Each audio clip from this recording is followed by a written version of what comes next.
Are there any other thoughts on tools, forgiveness tools, insights, questions, concerns? Where, you know, well, we haven't heard from Ted. Right. I want to hear from Ted. I want to, you know, Ted been over there kind of quiet, you know, talking it in. Man, a few words. No, I was just thinking about a lot of the things you're saying. You know, I don't really know how specific you'd want us to be about some of the experiences, but I mean, most of mine were family related, like blood family related. I know you can't choose your blood family, but you can choose your actual family. But my, I guess, journey of, I mean, because I have my own personal journey of forgiveness, but I think with my siblings and my parents, that's really that's like the majority of, you know, that journey of forgiveness. But to kind of talk about what Justin was saying about the whole forgiveness tools, I mean, there are things that I do every single day. It's kind of like a list of things. So to just help keep my emotional and mental state of mind on track so I can focus on all the things that I need to do. You know, like the meditation is one of them. I journal every day. Therapy is also another one. Listening to music. I mean, it's just very low-key things, even things that some people may find silly, like drawing, you know, like having, you know, these different papers and they have these actually pretty impressive designs and you literally just have to draw in them and, you know, color. I know some people may find that silly, but it's extremely therapeutic because it helps you to kind of like, it's almost like your mind flies away for a bit, you know, because you're there, you're doing this thing and you might be doing it for like 10 minutes or more on end and your mind just it's almost like it's floating because you're not thinking about the things around you, you're not thinking about the issues, all these problems, you're just letting your mind enter this very peaceful cloud. So my point is just like there are different things, taking walks, listening to music is a huge thing for me. What kind of music do you listen to? Ted, I'm sorry to cut in there. What kind of music do you listen to? I actually love all genres. I love hip hop. I love pop. I love rock. Some country. I love African music. I love even you know, in movies like scores, like the dramatic music, that type of stuff. Yeah. I listen to all types of stuff. I'm very open-minded when it comes to that. I love to soak in as much as I can. So yeah. Oh, and a huge one actually is, I mean, I came to the US for screenwriting in film. So wow. One huge tool that my therapist actually recommended was possibly writing about certain experiences that you go through. So I love to write. I do it all the time. It's such a huge passion of mine. I take a lot of even negative experiences. I take a lot of like negative experiences and I write scenes about them. And I do it when I'm feeling that emotion. And it's just a fascinating experience because even if it's like an argument with someone and it's a really big argument, I just put it in the scene and I write what the argument was about. I write about the character and you know, it's just pouring it out onto the paper, onto the page. And it's a lot of fun. It's a great way to get emotions out, but that's only because the writing is natural to me, but that's a huge one. And it's on like a list of what I call, you know, a self-care list, a daily self-care list. Wow. So yeah, I don't know. That's a huge, I love writing. It's so much fun because you can write about anything and it's a great therapy tool in itself, without a doubt. Yes, it is. It'd be interesting to see what you guys think about that. Yeah, I think it's a huge nugget. I think it's a huge nugget because I was actually seeing like you writing out an episodic memory and bringing that into life, like kind of writing your own movie about your emotions that you feel as they come up. You always hear that, you know, be the hero of your own story and be the actor in your own movie. You're telling a story every single day. You know, this is your life. This is your movie. You know, be the character you want to be. Nothing is off limits. Yeah. No, that's huge, Ted. Like that's. Yeah. I'm gonna practice that. If you don't mind, I'm gonna try that out and see how that works out. That sounds incredible. Yeah. Thank you for that insight. That's awesome, man. And you're a screenplay writer, man. That's cool. Yeah, it's just I don't even know how to describe it. It's just writing is just, it takes you to another world. It's such an amazing experience to go through because, like I said, nothing is off limits. You can write about anything. You can make yourself whatever you want to be in the story. Your mind just and these are things that I do want to actually do one day. But I'm just saying that in the moment, it's a great therapy tool because a lot of the experiences I may experience on a daily basis, I use that as inspiration for moments that the characters go through, whatever it may be. And it's hard to explain, but I'm sure you can understand how it's such an interesting experience. Gotta engage and feel it. Gotta engage. But try it without a doubt. If it's for you, if you think it would help you. 200. My therapist is the one that recommended it, and it's like the moment she did, I never turned back when it comes to that. So 200% recommended to anyone who wants to try it. For sure. Yeah. Use that as a tool. Screenwriting, writing out your emotions, writing out a scene and episode in your life where you could have been in an argument that you are feeling, angry about. Write it out as a movie, screen, play, however you see fit. There's no limit to the writing, like Ted so elegantly touched on for us. What were some other thoughts and feelings kind of as we wrap up this conversation, guys? I always feel like we're just getting started, but thoughts, feelings. So I would say that if when you get into an argument with someone like that's very, very bad, and you hold that grudge, and you don't even come close to thinking, should I forgive them? And it might take years and years and years, but that moment where you think to yourself, should I talk to this person that I got in a argument with? Should I call them? If you're already going through those emotions of should I do this? Should I do that? I think that people shouldn't think about it twice and go ahead and pick up the phone, talk to them, pay them a visit. And the reason why I say that is because you want to be able to forgive before it's too late. And I had two friends who, they were playing BB guns. I wasn't there, but one of my friends told me that they were playing BB guns. And the rules were, don't shoot at the face, but it accidentally happened, got my other friend like near the eye, and he got mad. Let's call that friend two. He got mad, didn't, forgive friend one.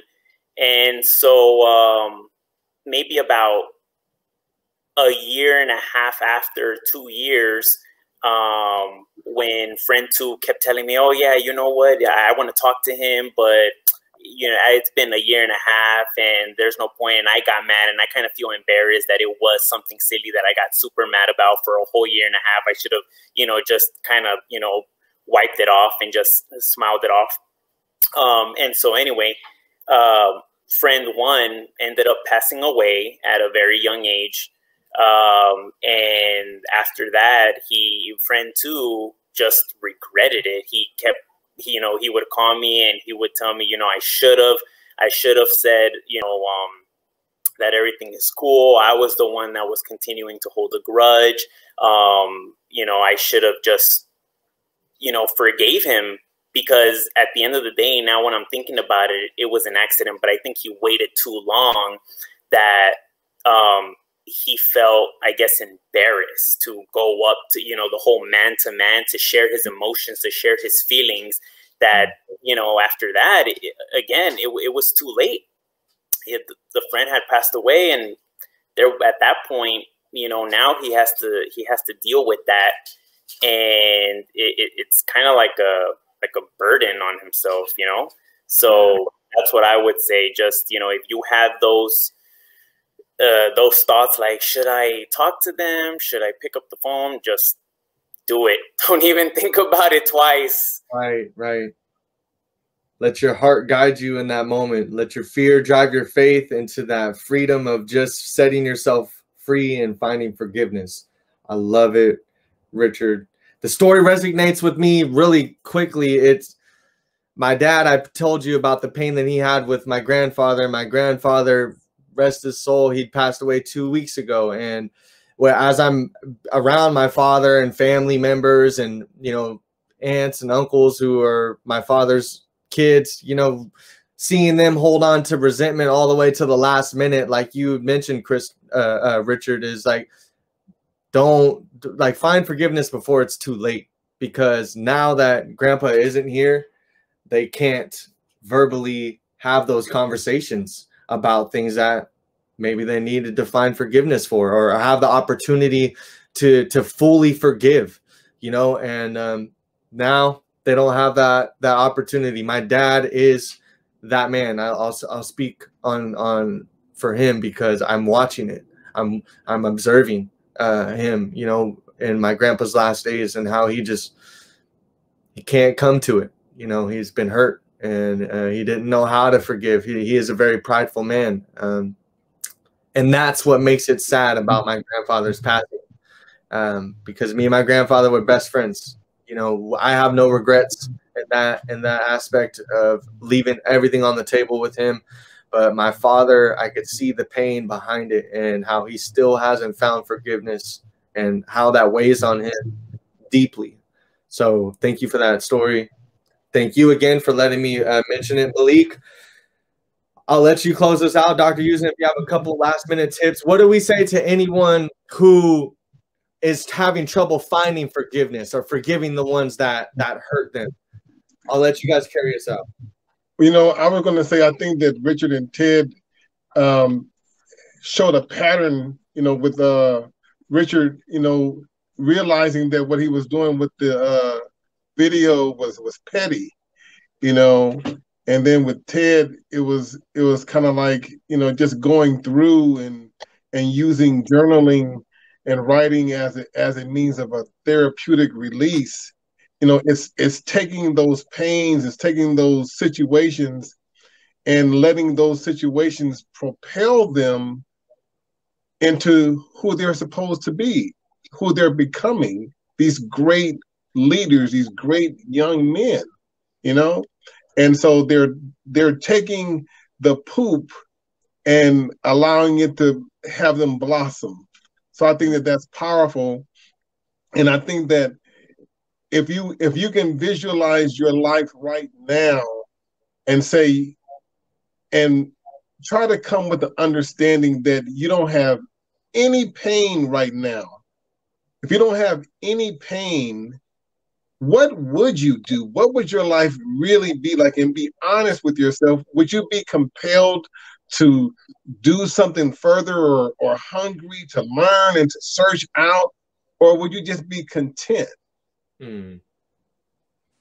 So, you know, I just want to applaud the young men, all of you here, as in the opportunity to face, to confront your pains and take the power back from the pain and use it for fuel for who you are and who you're becoming. So I just want to applaud you guys for having the tenacity, the courage, and being courageous enough to do that. So just thank you, fellas. Thank you too, Dr. Houston. Thank you so much. We appreciate all your insight. Malik, what you got for us?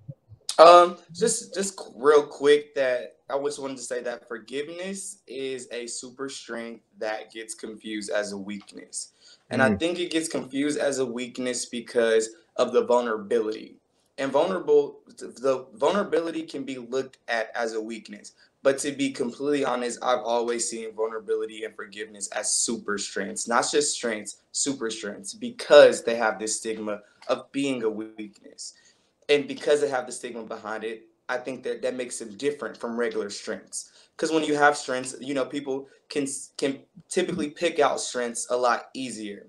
But when we're talking about forgiveness and we're talking about vulnerability, these are assumed as weaknesses. Having the ability to display those and to people that may look to it as a weakness makes it a super strength, because you've put aside how other people think, because you have put, like what we started with, we put ourselves first. You forgive yourself, you're able to forgive others. That isn't something that's easy. So just rephrasing the statements of looking at forgiveness as something different than weakness, looking at it as a super strength because of that vulnerability. That's one of the hardest things to do in this world, is to be vulnerable. So just changing that narrative around it is just kind of what I wanted to leave you guys with.